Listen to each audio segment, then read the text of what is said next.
welcome. This is SDR Management Remix.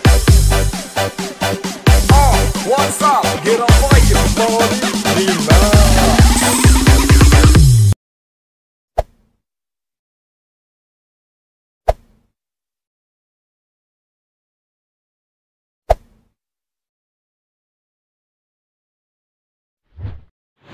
Assalamualaikum warahmatullahi wabarakatuh. Kembali lagi di channel saya, channel Abdi Fatona. Di sini saya sebagai mahasiswa STM Royal ingin menjelaskan mengenai tugas yang diberikan oleh dosen, yaitu mengenai tentang memori. Sebelumnya jangan lupa bagi teman-teman sekalian di like, comment, and subscribe channel saya agar tidak ketinggalan mengenai seputar obrolan-obrolan tentang komputer. Oke, langsung saja kita bahas.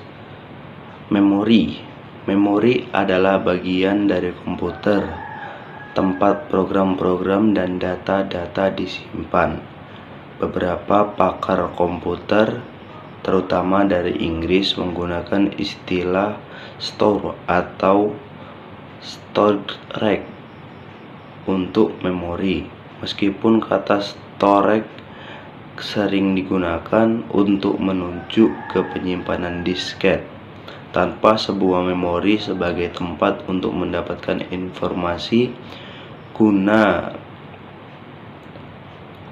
dibaca dan ditulis oleh prosesor, maka tidak akan ada komputer digital dengan sistem penyimpanan program.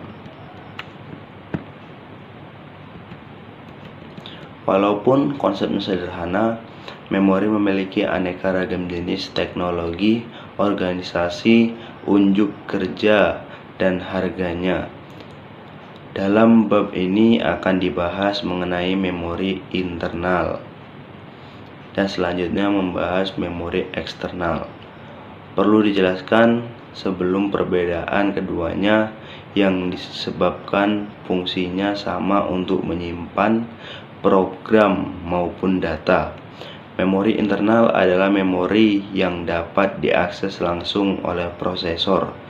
Sebenarnya terdapat beberapa macam memori internal, yaitu register yang terdapat di dalam prosesor.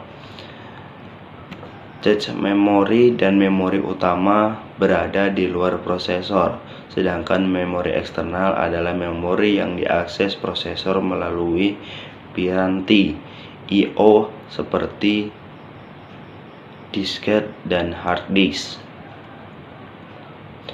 Operasional sel memori.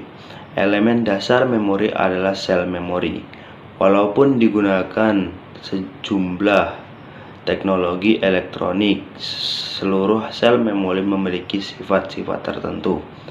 Sel memori memiliki dua keadaan stabil atau semi-stabil yang dapat digunakan untuk mempresentasikan bilangan biner 1 atau 2. Sel memori mempunyai kemampuan untuk ditulisi setidaknya satu kali.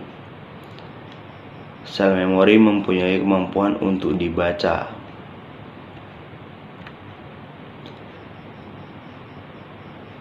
Kemudian karakteristik penting sistem memori komputer. Karakteristiknya itu lokasi, dan keterangan dari lokasi adalah CPU internal dan eksternal. Kemudian ada kapasitas. Kapasitas itu berupa ukuran word dan jumlah word. Kemudian ada karakteristik satuan transfer. Satuan transfer itu keterangannya adalah word dan block. Metode akses: sequential access, direct access, random access, associative access. Kinerja itu dia ada access time, cycle time, dan transfer rate. Tipe fisik ada semikonduktor dan magnetik. Karakteristik fisik dia ada volatil atau non volatil, kemudian ada erasable atau non erasable. Langsung oleh prosesor dalam menjalankan operasinya. Register digunakan sebagai memori sementara dalam perhitungan maupun pengolahan data dalam prosesor. Memori internal adalah memori yang berada di luar chip prosesor namun mengaksesnya langsung oleh prosesor. Memori internal dibedakan menjadi memori utama dan cache memori.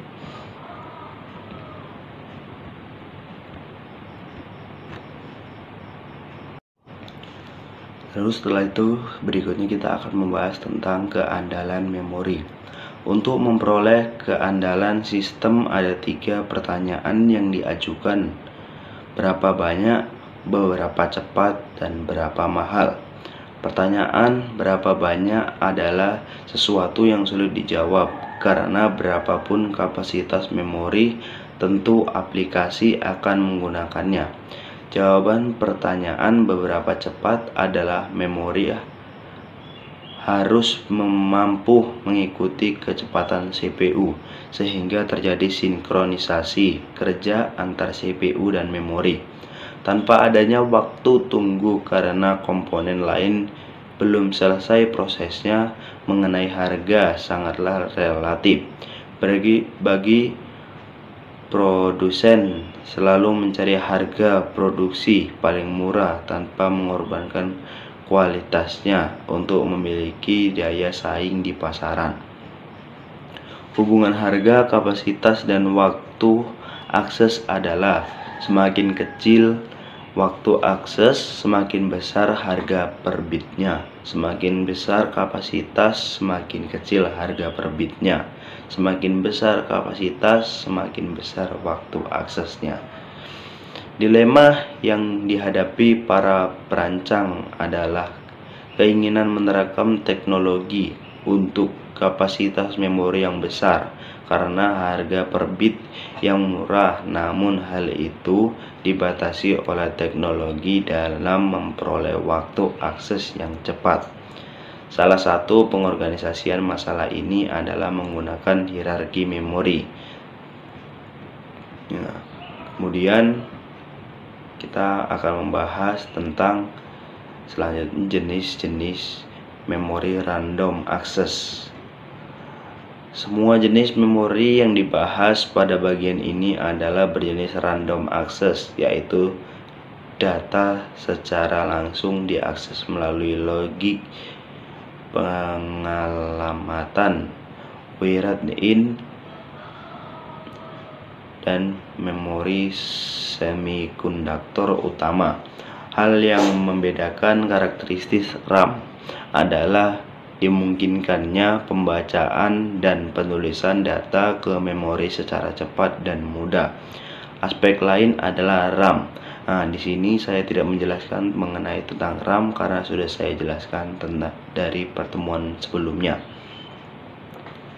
RAM bersifat volatil sehingga RAM hanya menyimpan data sementara. Teknologi yang berkembang saat ini adalah statik dan dinamik. RAM dinamik disusun oleh sel-sel yang menyimpan data sebagai muatan listrik pada kapasitor. Karena kapasitor memiliki kecenderungan alami untuk mengosongkan muatan, maka RAM dinamik memerlukan pengisian muatan listrik secara periodik untuk memelihara penyimpanan data. Selanjutnya kita akan membahas mengenai cache memori. Cache memori difungsikan mempercepat kerja memori sehingga mendekati kecepatan prosesor.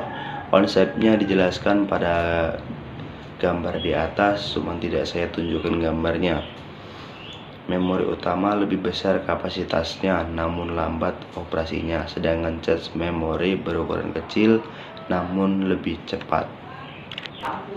Oke, demikian perjumpaan kita di kesempatan kali ini. Saya Agde Fatona dari mahasiswa ST Mikroyal Kisaran kelas SI 2C mengucapkan terima kasih atas teman-teman yang sudah melihat channel saya. Assalamualaikum warahmatullahi wabarakatuh.